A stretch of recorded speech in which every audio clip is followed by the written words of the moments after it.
عوز السلام تنا تقبلنا زي يوتيوب قناة تعذبتنا خميت نحن الزوان زدلكم حصرتنا وانا حبريتات تحزلكم قريبا لكم مكتالكم بخبر عدم نفنهم على توزينات من تخبطحكم لايك شير سبسكرايب مقبار يترسعوا سبر زينا لنا امريكا بريزيدنت دونالد ترامب نابلت هاجرات نيتو زسم بدا علم لخاو مرخو بزهان بسبر زينا زقلصو زلوان حيال زربا سمع ملو از مجلس ترامب نتا عند حق دحنه اوروبا زخونه تمرت نيتو منفراس زعلم يبزل ببزحه تنتنتي قلت ترامب ابت تمرت امنت كم زي بلو من امريكا هبتي باخن كم زلم متقاس الاي نتت تمرت اب تحت عبي حتى ملكت كم زتو وتفليتو ابراس لسركه وانا بيصحفت نيتو بزي زربا زبرتو دنقاطن شغله تنفطيره له ابالات هاجرات نيتو امريكا ابغوننا تسلف يا بزبل امنت مواطن نخفلان ابزلوا لوان ترامب بخمسه عينت كايدا ممصون مصات تمرت اب سغات كم زودق ملخت ازخنتات سعيبو امونغو ابالات هاجرات امريكان لعل وتر تفطيره له بفلاي بريزيدنت ترامب نجرينلاند اب تحت قطر كنوع لنا زبل دليت دحر مرايم اطالالاوي تجزات جرينلاند اتون دنمارك كنكلا خلينا زبل ملسي بالا نيتو زخونه جزات ابالات هاجرات انت تنكيفا بحبر ناي مكلخال قديتا سلازلو نيتو مليسنا امريكا خوا قاعدي زبل زينمور ازاراروا غداي تلعيل يركب بخالي وجن بريزيدنت دونالد ترامب افلوريدا كابزر كم منبر غزوم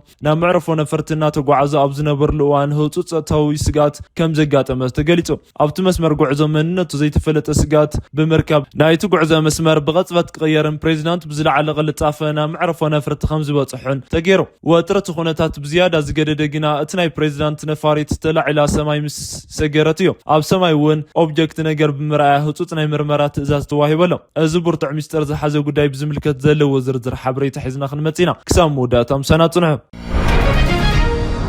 بريزيدنت دونالد ترامب اوشتي وقعوا نفاريتهم اير فورس 1 كوينم نغازيطانياتات زهاو مغلصينتن اب تحت تصلالوت نيتو زلو هاجرات اوروبا زسنبر خوينلو از مغلصي اب سوها ولوان او اوروبا ليت بمبارو مرحت تخفل عالم كاب دقاسون بمدنغات كم سبرابرون هتص ناي سلك زربات كم زكايدن تفليطلو ترامب بحق از نيتو زبال تمرت الاينت انتايب مال مسرت تودب زنقف حتى علعلم وسيهم دمازنا ناشت هاجرات امريكا اب تقعلوان مسانا دو كبلا ينزبل امنت يبلين بمال نتا هاجرات نمكل خال زلون عقم دليتن تطراطيروم ترامب بتوسخي امريكان نيتو تفسو زلا ገንዘብ بخنت مخانم مغلاص اتتمرتنا امريكا زي متاطن ጦር ኮይኑ ከም ዘሎ አስሚሮም ለው እዚ መግለጽ ትራምፕ ነቲ ኣብ ሓንቲ ሃገር ዝተፈጸመ መጥቃዕቲ ኣብ ኩለን ከም ዝተፈጸመ ይቆጠር ዝብል አንቀጽ 5 ወይ አርቲክል 5 ኔቶ ዘዳኽም እዩ ናይ ፖለቲካ ተንተንቲ ከም ዝሕብረው ዋና መራሕቲ ትውድብ ዝኾነት አሜሪካ በዛ አንቀጽ እዚ ካብ ዘይ ምትእማናን እትውድብ ብግብሪ ፈሪሱ ከም ዝተቆጠረ ይርከብ እቲ ዝዓበየ ወጥር ተፈጢሩ ዘሎ ግና ምስ ጉዳይ ግሪንላንድ ተኣሳሲሩ እዩ ግሪንላንድ ግዛት ዴንማርክ ኮይና ዴንማርክ ድማ አባላት ኔቶ እያ ትራምፕ ግሪንላንድ ንድሕነት አሜሪካ አገዳሲት ስለ ዝኾነት ክንሕዛለና ዝብል ድሌት ድሕሪ ምግላጾም አሜሪካ ንግሪንላንድ መሓዝ ወታደራዊ ሓይልን ተጠቂማ እንታይ ክኸውን ዝብል ዘይንብር ሕቶ ተላዒለሎ ዴንማርክ ርእሳን ምክልኻል ምስ አሜሪካ ክትጋጨው እንተተገዲዳ ከም አባላት ኔቶ መጠን ካብተን ካልኦት 30 ሃገራት ወታደራዊ ሓገዝ ክትሓትት እያ እዚ ድማ ኔቶ ምስ ተቐንዲ መስራቲ ዝኾነ አሜሪካ ክትገጥም ዘገድ ታሪኻዊ ቁልውላ ክፈጥር ይኽእል ትራምፕ ንግሪንላንድ በወታደራዊ አማራጭ ንምሓዝ ዝሃብዎ ዝተባሃለ ትእዛዝ ወይ ድማ ዘርአይ ወዝን ባለ ኣብ ኤውሮፓ ዓብይ ሻቆለት ፈጢረሎ ተንተንቲ ከም ዝገለጽዎ ትራምፕ ንዲፕሎማሲያዊ ከም ቢዝነስ ንሃገራት ድማ ከም ሪል ስቴት ወይ ንብረት ገይሮም እዮም ዝርእይዎም ቻይና ክትወስዳ ኣነ ክወስዳ ይብማ ላዕላውነት ሃገር ክትሕሱ ምድላዎም ነትን 10 ዓመታት ዝጸንሐ ዓለም ለኻዊ ስርዓት ናብ ዝባእስ ወጥሪ ከም ዘመርሕዎ ይግለጸሎ በዚ ዘይተጸበየ ኩነታት ዝዓበየ ፈተና ወዲቑሉ ዘሎ ትካል ኔቶ እዩ ላዕላውነት ዴንማርክ ኣብ ትሕቲ ሓይሊ ጸቕጢ ወዲቑ ጥራይ ዘይኮነስ እትን 10 ዓመታት ዝጸንሐ ናይ ምዕራባውያን ሃገራት ጥምረት ብናይ ውሽጢ ጸገም ይነድድ ምህላው እዚ ፍጻመ እዚ ህያው ምስክር ኮይነሎ ፕሬዚዳንት ዶናልድ ትራምፕ ንግሪንላንድ ክፋል አሜሪካ ናይ ምግባር ድሌቶም ሓብዮም ይፈልጡን ይኹን እምበር ኣብ ሰሙን ዝወፁ ሓበሬታታት ትራምፕ ባዕሎም ዝሃብዎ ቃል ከም ዘረድኡ ጉዳይ ካብ ትምኒት ሓሊፉ ናብ ተግባራዊ ምንቅስቓስ ተሰጋጊረሎ ትራምፕ ንግሪንላንድ ሙሳድ ዘይተርፍ እዩ ሩስያ ወይ ቻይና ክወስድዎ ኣይፈቅድን እየ ብማል ንሰላማዊ ኣካይዳ ዓለም ዘናወፅ መግለፂ ሂቦም ኣለው ጋዜጠኛታት እዚ ምግዛእ ብስምምዕ ድዩ ክኸውን ወይስ ብኻሊእ መንገዲ ኢሎም ንዘቐረብዎ ሕቶ ትራምፕ ብዝሃብዎ መልሲ ኣስንባድ ነይሮም እወ ብስምዕ ክኸውን እመርጽ ነገር ግና ቀሊል ክኸውን ዝብል እምነት የብለይን ብዝኾነ መንገዲ ክንገብሮ ኢና ኢሎም እዚ ብዝኾነ ይኹን መንገዲ ዝብል ሓረግ ወታደራዊ ሓይሊ ብምጥቃም ዘጠቃልል ዝብል ሕቶ ኣብ ብዙሓት ወታደራዊ ተንተንቲ ዓብይ ሻቆለት ፈጢረሎ ዴንማርክ በቲ ሓደ ወገን መሬተይ ኣይሸይጥን ኢላ ኣብ ጸንዐት ልዋን ትራምፕ ግሪንላንድ መበል 51 ግዛታት ኣሜሪካን ምግባር ቆሪጾም ተላዒሎም ኣለው። ብመሰረት ጸብጻባት ጋዜጣ ዴይሊ ቴሌግራፍ ኣባላት ሃገራት ኔቶ ነቲ ብወገን ኣርቲክል ክመጽእ ዝኽእል ናይ ትራምፕ ስጋት ንምምካት ይዳለዋ ኣለዋ። እዘን ሃገራት ላዕላዊት ዴንማርክ ንምሕላው ወታደራት ናይ ኩናት መራኸቢ ነፈርትን ናብ ግሪንላንድ ንምልኣኽ ይዘራረባ ከም ዘለዋ ተሓቢሩ። ይኹን እምበር ትራምፕ ካብቲ ሒዞምዎ ዘለው ውጥን ንድሕሪት ከም ዘይብሉ እዮም ዘፍልጡ ዘለው። ኣብ መንጎ እዚ ኩሉ ወጥሪ ገለ እንግሊዛውያን ዲፕሎማሰኛታት እቲ ጉዳይ ብኻሊእ መነጽር ይርእይዎ። ትራምፕ እዚ ኣጀንዳ እዚ ዘምጽእዎ ኣብ ኣሜሪካ ዘሎ ቁጠባዊ ቅልውላም ንምሽፋን ኣብ ግዜ መረጻ ንመረጾም ንምዝንጋዕን ዝጥቀምሉ ዘለው ፖለቲካ ድራማ እዩ ክብሉ ይነቕፉ።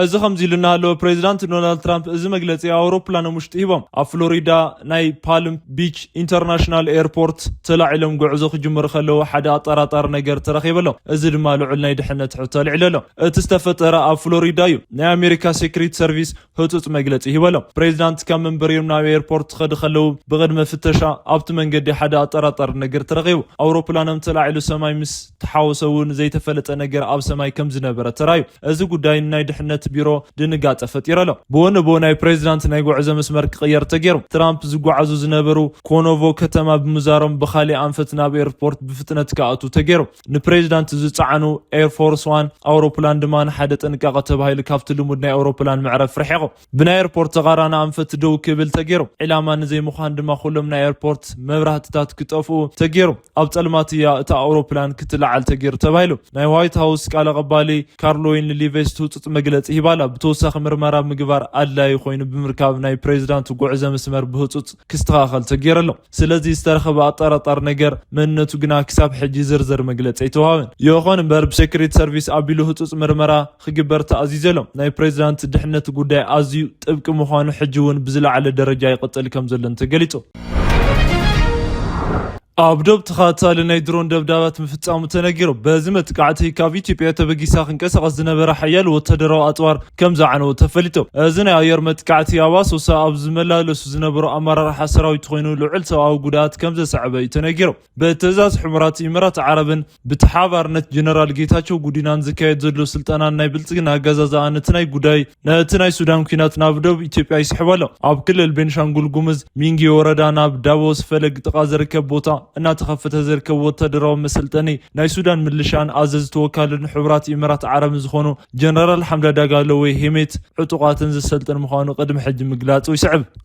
ምግላጽ ይስዕብ ነይሩ። ናይ ሱዳን ሰራዊት ድማ በዚ ናይ ኢትዮጵያ ደው ወተሃደራዊ ወፍሪ ንምክያድ ከም ዝገደደ መግለፂ እዩ ዘይዝንጋዕ እዩ። ብኸምዚ ዝበለ ጥንኩር ኩነታት ሱዳን ንኽልተ ዝኸፈለ ናይ ሕድሕድ ኩናት ናይ ብልጽግና ኣገዛዝኣ ናብ ኢትዮጵያ ይስሕብ ኣሎ። ናይዚ መርኣያ ተገይሩ ዝውሰድ ድማ ትማሊ ኣብ ዶብ ከባቢ ዝተፈጸመ ናይ ኣየር መጥቃዕቲ እዩ። ኣብ ኢትዮጵያ ክልል ቤንሻንጉል ጉሙዝ ዞባ ኣሶሳ ማኦ ኮሞ ፍሉይ ወረዳ ኣብ ውሽጢ ዶብ ሱዳን ያቡስ አልኮብሪ ኣብ ዝበሃል ቦታ እዩ ሰራዊት ሱዳን ናይ ድሮን ደብዳብ ዘካየደ ተባሂሉ። ከም መግለፂ ምንጭታት እቲ መጥቃዕቲ ዝተፈጸመ ኣብ ቀረባ ግዜ ጀሚሩ ካብ ሕቡራት ኢሚራት ዓረብ ናይ ወተሃደራዊ ኣጽዋርን ገንዘብ ንገፍን ንምርካብ ዝጀመረ ኣብ ሱዳን ብሉ ናይልን ዝንቀሳቐስ ብምክትል ኣቦ ወንበር ዮሴፍ ትካ ዝምራሕ ናይ ህዝቢ ሱዳን ምንቅስቓስ ሓርነት ሰሜንን ዕጡቓትን ዘንቀሳቐሱ ቦታ ኣብቲ ከባቢ ኣብዚ ሕጂ ናይ ዘሎ ናብ 4300 ዝኾኑ ናይ RCF ዕጡቓት ወተሃደራዊ ካምፕ ከም ዘለዉ ወተሃደራት ስልጠና ይወስዱ ከም ዘለውን ናይ ሎጂስቲክ ቀረብ ብሕቡራት ኢሚራት ዓረብን ይማልአሎም ከም ዘሎ ምንጭታት የርደው። ኣብዚ ከባቢ ጀነራል ጌታቸው ጉዲናን